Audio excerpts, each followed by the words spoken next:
Well, counsel, if you want to point at me, I'll tell you exactly what I know about this case. So if you want to make dispersions against the court, go for it. Let's roll. But what we also know is that Courtney came home and said, I think I hit someone. She deleted a message that said, I wish I would have called 911. That's why. Go ahead. Want to come at me? Let's do it. Quite frankly, it was appropriate, but now knowing what I know, I would actually raise it beyond that. Miss Waldick was quote unquote fucked up. While driving under the influence, this woman struck someone, drove home as if nothing had happened, and removes 150 texts. When the police showed up at her house 6 days later, she said she had struck a day. She received a fair bail at her prior hearing and remained in compliance for 2 months. Thus, her defense lawyer currently believes that this hearing is standard procedure. However, the prosecutor simply gave the judge information that he didn't have at the arraignment, which is the issue, and that significantly changes the courtroom's atmosphere. Let's get started. Happened with Courtney Waldick. The date time set for our second probable cause conference. At this time, if Waldick is inclined to waive her right to preliminary exam, and we've gone over those rights. Yes, I do waive, but in case this affects her pretrial date, I'd like to address bond appeals. All right. So before I set the date, you may address bonds. Go ahead. Your Honor, at the time my office charged this case, we requested a $100,000 cash surety bond. At this time, I am renewing that request. I understand that Ms. Waldick was given a $50,000 10% bond at the time of her arraignment. When we were last before Your Honor, I did not have the benefit of, certainly I still don't have the court because the investigation continues to be ongoing. However, the information that is now available to me has grown substantially since we were last here. I will start off by going through essentially the timeline of what occurred here. In the early morning of January 21st, 2024, people that were commuting to work or other locations observed and discovered the body of Miss Shelley Mason lying on the side of Prospect. It was unknown at the time what occurred to Miss Mason, who killed her, and who was involved, but the police were rapidly able to put together an investigation that led to them to be able to identify Miss Waldick as the person that killed Miss Mason. On January 20th, the day of the crash, Miss Waldick had been to a baby shower. She then went to Ray's in Ypsilanti with her friends, where she was drinking with her friends. She was texting people that were not present, somebody who was either her friend or her boyfriend. She had texted things to her boyfriend about meeting up with him later.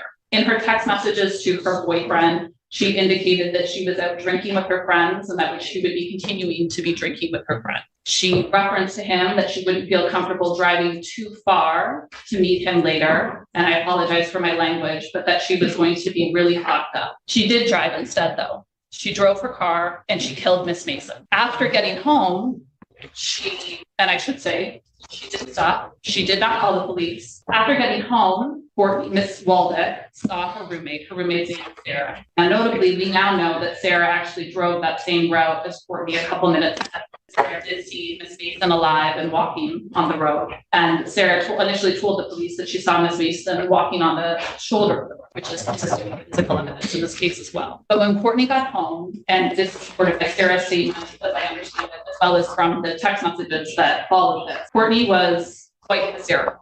I'm going to call her Courtney. Courtney told Sarah that she had hit someone and that she needed to go back. Courtney and her roommate took over an hour to return to the scene. During this time, Courtney did not call the police. She did not ask for anybody to go out to the scene to help Miss Mason.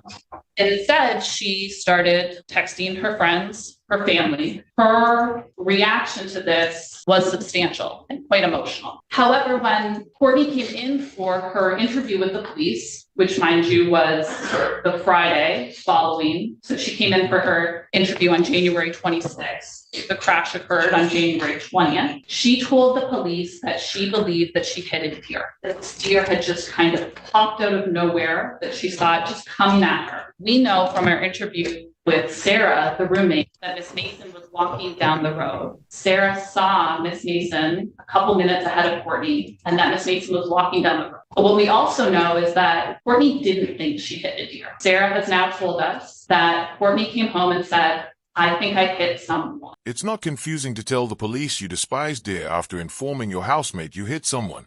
The second version was essentially damage control, whereas the first version was really honest. Unless someone is attempting to tidy them up, stories don't just happen to develop in that way. I mean, it's so clear at the moment.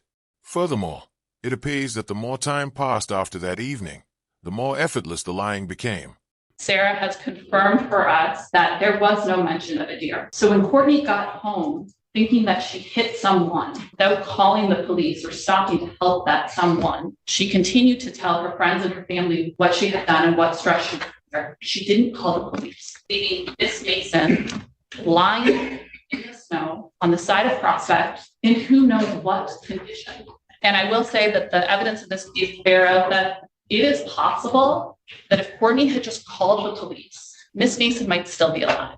That's why we have crimes like this. That's why the penalties for crimes like this are so substantial, because Miss Mason may have still been alive and may still be with us right now. Miss Mason was a mother, she was a daughter, and she was a grandmother. And that woman was left on the side of the road without anybody called, with any help being sent her way. But not only did Courtney not call the police and not attempt to save Miss Mason in any way, what I now know is that Courtney then deleted approximately 150 messages on her phone. She deleted those messages that I referenced earlier about her not wanting to drive so far. She deleted a message about her being fucked up. And I will make clear for the record, the message says, I'm going to be fucked up, not that she currently was when she sent it. She deleted a message that said, I wish I would have called 911. And she also deleted, got to live with it and get my car fixed ASAP. It truly says it all when you delete 150 text messages before giving your phone to someone else.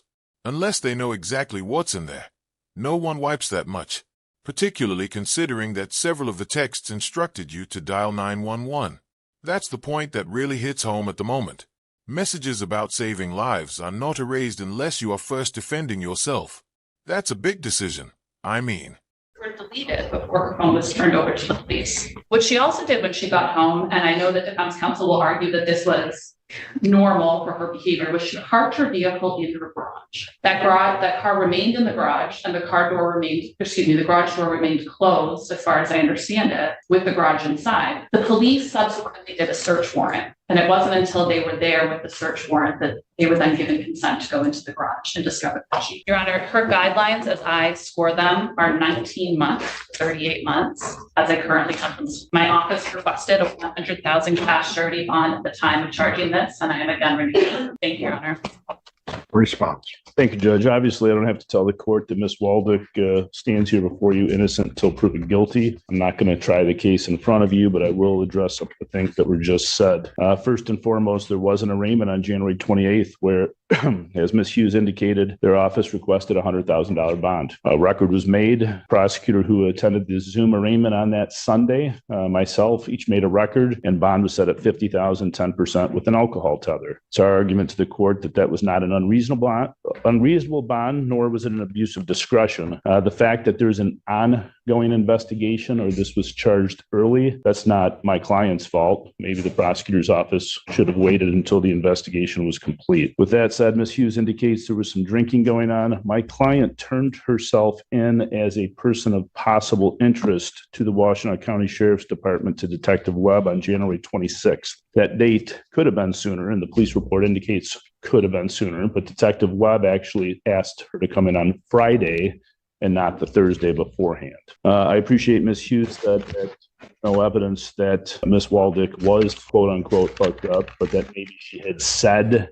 she was going to be. That talks about something in the future. It doesn't mean that she was. This same witness that Ms. Hughes talks about, and I don't think Ms. Hughes would, this Sarah, quote unquote, Sarah, who has come forth and said some things, is the same Sarah who said nothing about this originally. So now we have two different stories from Sarah, because originally Sarah said she had no idea what happened on the date in question. Ms. Waldick is now, since the arraignment, been before twice here on February 22nd for her. She's been compliant with bond the whole 2 months to today's date that she has been on bond since being arraigned, with an alcohol tether the whole time before she was released from jail, with absolutely no issues. So this is the second time before you, but including going to the Sheriff's Department to speak to Detective Webb, she's appeared 3 times. She's not a flight risk. In addition to being on alcohol tether and having no issues, she's also reporting, checking into community corrections weekly. I've heard nothing today regarding any bond violations because I don't think there are any. There's been no change in circumstances as we see it since the date of the arraignment. Ms. Waldick is definitely not a flight risk, and she's not shown that she's a danger to the community in the past 2 months at all. Again, there's been no allegations of that. Judge, the Eighth Amendment of the U.S. Constitution indicates that the court shall provide a bail that is not excessive. Stack versus Boyle, 342 U.S. 1 and People versus Edmond 81 Mishap 743 says bail that is set in an amount higher than reasonably calculated to give adequate assurance that the accused will appear is excessive under the Eighth Amendment. Edmond goes on to say that courts have held that money bail is excessive if it is in an amount greater than reasonably necessary to adequately assure that the accused will appear when her presence is required. Court rules are designed to enforce these principles, Judge, and under these rules there's a double presumption that a pretrial arrestee will be released without any case bail requirement. And that's stated in 765.6, MCLA 765.6, that in part a person accused of a criminal offense is entitled to bail. The amount of bail shall not be excessive. Court rules go on to indicate what the money bail should be and what is required, what's considered in terms of setting bond. And those things under subsection F 6.106 say a defendant's prior criminal record. She has none. Defendant's record of appearance and non-appearance or flight to avoid prosecution. She's been at everything. She's actually been at more. Well, that flight issue also includes concealment of evidence, does it? And I guess this came up at the bench when we were here on, surprisingly, on 228 or 220, our last probable cause conference date, 222, when neither party had asked to address bond, but you had mentioned it. Well, counsel, if you want to point at me, I'll tell you exactly what I know about this case. What I know about this case is the warrants came to me. That's how I knew. And that it came to me because I'm in charge of all of these felonies and reviewing every bond that comes through. So that's how it came to me. So if you want to make dispersions against the court, go for it. Let's roll. I'm not making dispersions. I'm saying the court had asked us to approach and talked about bond. Because I'm putting everybody on notice where I am. That's why. Go ahead. You want to come at me? Let's do it. It is quite uncommon for the judge to literally say, "Bring it on in a courtroom." At the very least, that is a warning shot. I'm not sure how you guys feel, but I could actually feel the temperature shift. And from that point on, it seemed to me that the defense lawyer here recognized right away that this was no longer the same bond hearing. A judge loses all patience as soon as they believe that the counsel is attempting to undermine the court, and 2 months of cooperation literally doesn't make up for what transpired in the first 2 hours.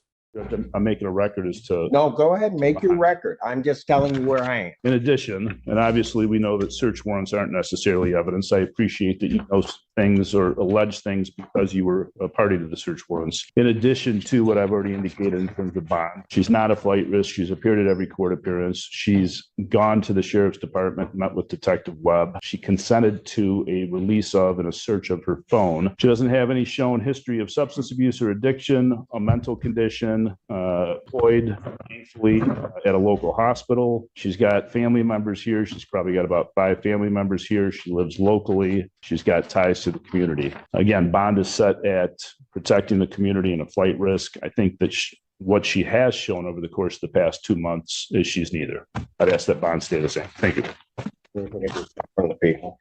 Nothing further, Your Honor. Thank you. Court, and looking at the file until that the record is clear, counsel came to the bench and the court was apprising counsel that the court had some concerns with the bond that was set. Neither counsel at that time was ready to raise the bond. There were certain things that came to the court's attention that were not in the magistrate's mind nor the magistrate's information at the time of the arraignment. I brought that to counsel's attention, quite frankly, out of fairness to both sides so that it could properly be argued before the court. What was not known, sir, the magistrate at the time, was that there was this delay. There was information that was provided to the magistrate at the time regarding the defendant turning herself in, which was somewhat confusing as to how that occurred. And I apprised counsel of that. What my initial conclusion or what I saw was based upon what was presented to me prior to that hearing. Additionally, since that time, something that was not available to the magistrate were these text messages, which lead also to the defendant's knowledge, which play into this court's mind as to this defendant's danger to the public. Furthermore, there is, in terms of the issue of flight, of concealment of evidence and the like, now the deletion of text messages and other evidence in this case which have just been alluded to, the deletion of basically evidence, which I think also bears upon the defendant's risk in this case. Also, the likelihood, court can take into account the likelihood of conviction and other things as it regards to setting a bond. But certainly there is now clearly more information that's available to the court regarding this defendant, the offense that was committed and the like. The court, I will also take into account the fact that I don't have any community corrections violations. I don't have anything along those lines. I do not believe that given the information now available to the court, that the amount of the bond that was originally set, I do not believe that it is appropriate and that additional bond would be required in this case. Defendant's bond, Mr. Allen, the defendant's bond in this case will be increased. I think that the amount requested by the people was an appropriate amount. Quite frankly, it was appropriate, but now knowing what I know, I would actually raise it beyond that, but I will not do so. It is not clever to raise bond to $100,000 and state that it would be greater if permitted. The entire argument concerning her behavior since her lease has simply vanished. Bond is more than just appearing in court.